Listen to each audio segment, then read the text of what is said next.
A reading from Guy C. Quinlan of the Unitarian Church of All Souls, New York. The Roman authorities who executed Rabbi Yeshua bar Yosef were not mistaken in regarding him as a dangerous subversive. Despite his radical commitment to nonviolence, Jesus represented an ongoing threat to the security of every established order. I believe he still does. Jesus carried forward the Jewish prophetic tradition that finds the essence of religion in doing justice. For him, as for Amos and Isaiah, religious observance without social justice was blasphemous mockery.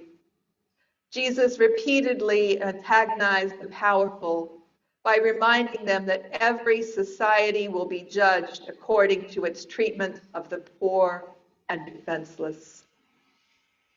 Of course, no society then or since has lived up to the Hebrew prophet's ideal of justice. There are always compromises. But if you once let Jesus' voice into your consciousness, you will never again be at ease with compromises. Injustice results less often from malice than from willed inattention. In Jesus' parable of the Good Samaritan, the priest and the Levite did no active harm to the wounded man on the highway.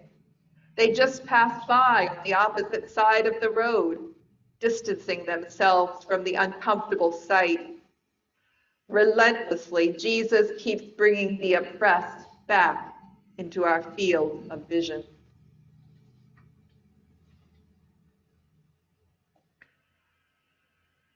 Now, when I was a child, I was afraid of Jesus. I was afraid that Jesus was going to come back right after I had had a fight with my brother or my sister and before I could ask for forgiveness, and I would be in big trouble, doomed for eternity because of my bad timing.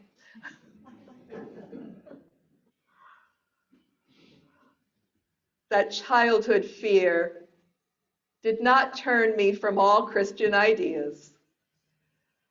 But many Unitarian Universalists who were raised Christian today seem antagonistic to Christian ideas, not just for themselves, but also in others. We proclaim ourselves to be a non-creedal faith tradition, but those most often least welcomed are those who retain Christian ideas that some of the rest of us have rejected. That shouldn't be so. The only traditional Christian idea that goes against our Unitarian Universalist principles is that Christianity is the only way to God.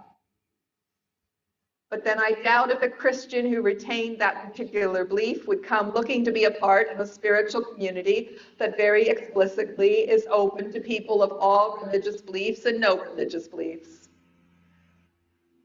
Often we Unitarian Universalists promote ourselves as a good spiritual home for mixed religious couples, saying that each partner can retain his, her, their own beliefs, but worship together and be a place where their children will be taught to respect both their faiths. And somehow I doubt that the Christian spouse of a Hindu, Jew, Buddhist, atheist, or Muslim believes their partner in life is condemned. Still, there is good reason for rejecting Jesus. Dr. Leonore Tiefer, in an old UU pamphlet, which includes a variety of UU views on Jesus, including the one from Quinlan, which I just shared a moment ago, says, "It has been a circuitous route to Unitarian Universalism for this New York Jew. But for the past 18 years, I have found the Community Church of New York a congenial religious community of support and inspiration. Reciting our affirmation on Sundays, I am comfortable stating that we recognize in all prophets a harmony and in all scriptures a unity. But when someone asks me point blank how I feel about Jesus, dark clouds fill my vision. I hear a dialogue in my imagination. Question, Who can disagree with a message that has offered such consolation and inspired such sacrifice and commitment? Answer: who can support a message that has been used for such oppression? The bottom line is that I cannot and will not separate the message or the person of Jesus from the history of oppressive acts undertaken in the name of Christianity. But coming back to ourselves, Unitarian Universalism has Christian roots. We began in the late 1700s in America as two Protestant Christian denominations. The Universalists, who did not believe that a loving God was sending anybody to hell for eternity, universal salvation, and the Unitarians, who were Christians who did not believe in the Trinity.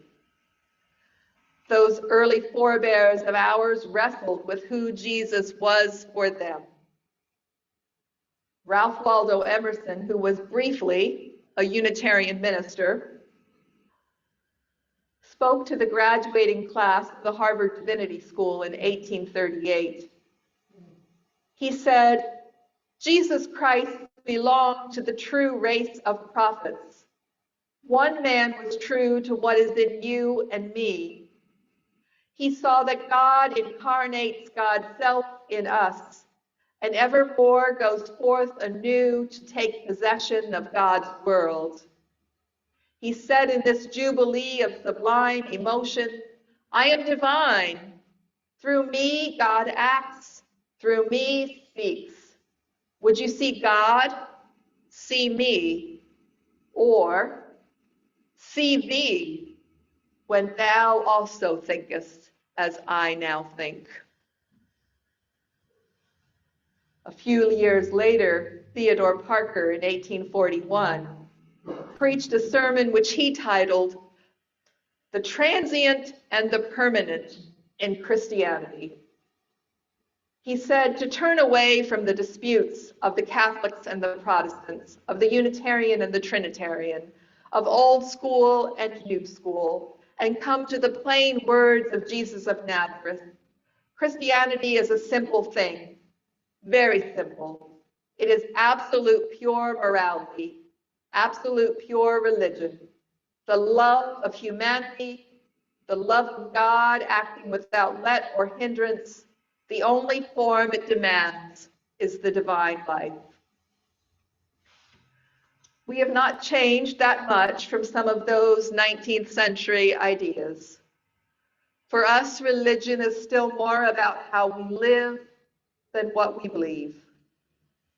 In the mid-20th century, Universalist minister Kenneth Patton said, "Humankind has always been but one humanity. We still are. It may even be prophesied that we probably always will be. Our great problem is and has been for ages how to live with each other, with our fellow human beings. Religion in its core is what Jesus and Buddha and Lao Tzu and all the other sages have declared it to be, loving one another." Or as Reverend Howell put it in our reading earlier, to live in Father Vega's world. So today, on this Easter Sunday, when we as Unitarian Universalists consider Jesus, we are not terribly exercised over whether we should consider him as God or as human, of one nature or two, born of a virgin or born of a man and a woman just like everybody else. Those who consider him God can sit next to those who consider him human in our congregations. What matters for all of us is whether what he taught can still guide us in our living, and whether we can get past the use of his name in crusades and inquisitions. I remember something that I was taught about Jesus' ministry in my New Testament class way back in my seminary days. New Testament scholar Norman Perrin said that first century Palestinian Judaism divided people into three groups of sinners. One, Jews who could turn to their heavenly parent in penitence and hope of forgiveness. Two, Gentiles for whom hope was dubious but not impossible. And three, Jews who made themselves like Gentiles for whom penitence was at least near or if not impossible. Parents said that Palestinian Judaism was confronted by a crisis in Jesus proclaiming forgiveness to this third group. He ate with Jews who collected taxes for the Roman oppressors, with prostitutes, and with other sinners. It was an acted parable, this table fellowship. Parents said this aspect of Jesus' ministry was most meaningful to his followers and most offensive to his critics. Perrin writes, the central feature of the message of Jesus is then the challenge of the forgiveness of sins and the offer of the possibility of a new kind of relationship with God and with one's fellow humans. This was symbolized by a table fellowship of such gladness that it survived the crucifixion and provided the focal point for the community life of the early Christians. In other words, Jesus taught that everyone can be loved. No one can ever do anything to make it impossible for anyone to ever love them again. A few years back, on a Sunday on my way to the UU Fellowship of Newport News, I had the radio program On Being playing. Krista Tippett was interviewing Nikki Giovanni. Something Giovanni said reminded me of what parents said about the teaching of Jesus. Giovanni said, we can't really get justice. We can get revenge, but that doesn't really do us much good. We can't undo a rape or a murder, but somehow raped and rapist, those whose loved one was murdered and the murderer, all have to find some way to go on with life. Going on with life is not justice, but it is something. I was reminded of the story of Mary Johnson and O'Shea Israel. Israel killed Mary Johnson's son. Johnson lived with the pain and hatred for over a decade as Israel sat in prison in Stillwater. Johnson said of Israel, he was an animal to me, and I felt he was where he needed to be. He needed to be caged. But after 17 and a half years in prison for Israel, and just months after his release, Johnson and Israel were more than friends. Johnson said, he's like my son. Together, they began to try to bring not justice, but healing to the families of victims and the families of perpetrators. In the reading, Guy Quinlan says, Jesus carried forward the Jewish prophetic tradition that finds the essence of religion in doing justice. For him, as for Amos and Isaiah, religious observance without social justice was a blasphemous mockery. Jesus repeatedly antagonized the powerful by reminding them that every society will be judged according to its treatment of the poor and defenseless. But I just said I agreed with Giovanni that really there cannot be justice. What I really think is that there cannot be justice in the sense that once someone has been oppressed, the oppression can be undone. But the world can be changed. We can create laws that make slavery illegal. We can change societal ideas about marriage so that men do not think it's okay to use women as property. We can begin to think about ways that economic systems can be changed so that 2% of the people don't hold most of the wealth while others starve. Justice is not about making things right between two people after one has harmed the other. Even if I pay you back what I stole from you, and I believe I should, I cannot undo the sense of dis-ease you may have in your home or your own skin after I've robbed or mugged you.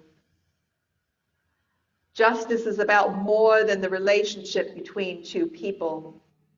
Healing can happen between people, but not justice.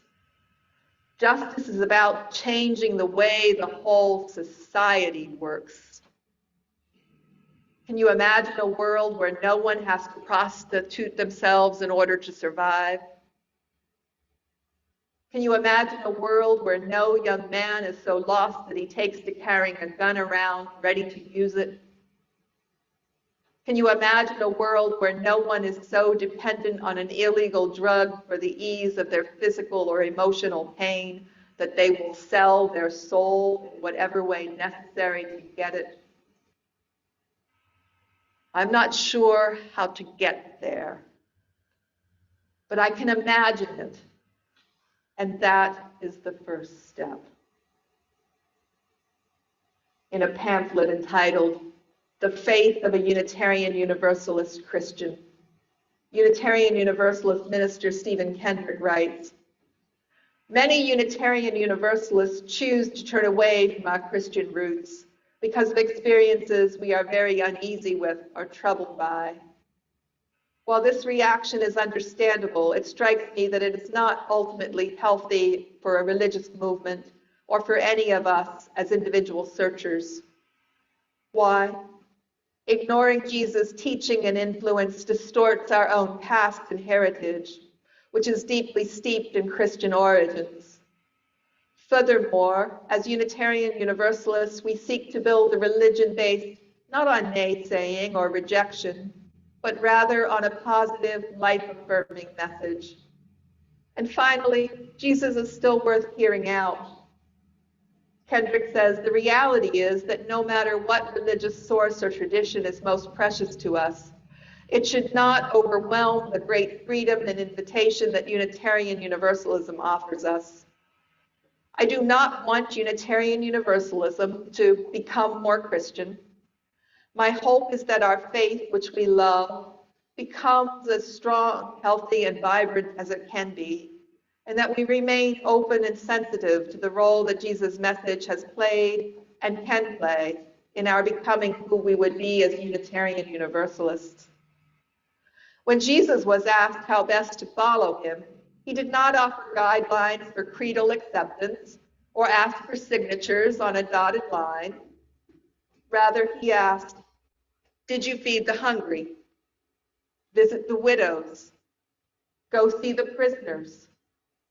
If you did, you served him in the highest sense."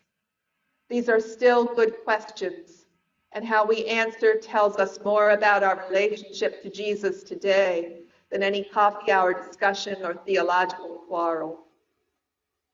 Mystery writer and journalist G.K. Chesterton was once asked what he thought about Christianity. He answered, "I think it would be a good idea." Kendrick continues, "Truth is, I may not be a Unitarian Universalist Christian, but if I work at it, someday I might be.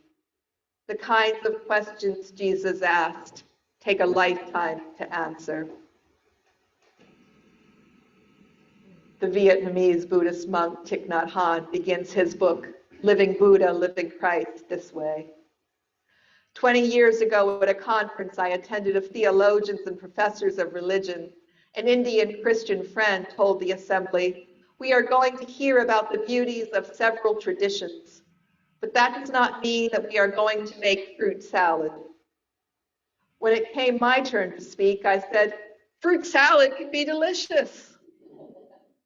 I have shared the Eucharist with Father Berrigan, and our worship became possible because of the sufferings we Vietnamese and Americans shared over many years.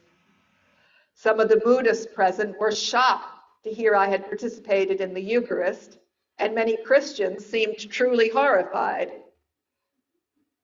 To me, religious life is life. I do not see any reason to spend one's whole life tasting just one kind of fruit. We human beings can be nourished by the best values of many traditions. I like that Berrigan and Thich Nhat Hanh engaged in a table fellowship scandalous to many of their fellow religionists. It reminds me of Jesus' table fellowship. And it reminds me of the fellowship of a Unitarian Universalist community. We may choose one fruit or many fruits to nourish our souls, one religious or non-religious tradition or many. What is the place of Jesus in Unitarian Universalism?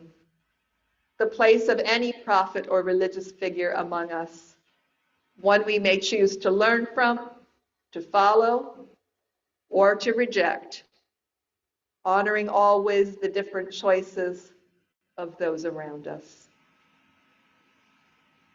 A prayer from Unitarian Universalist minister, Reverend Victoria Weinstein.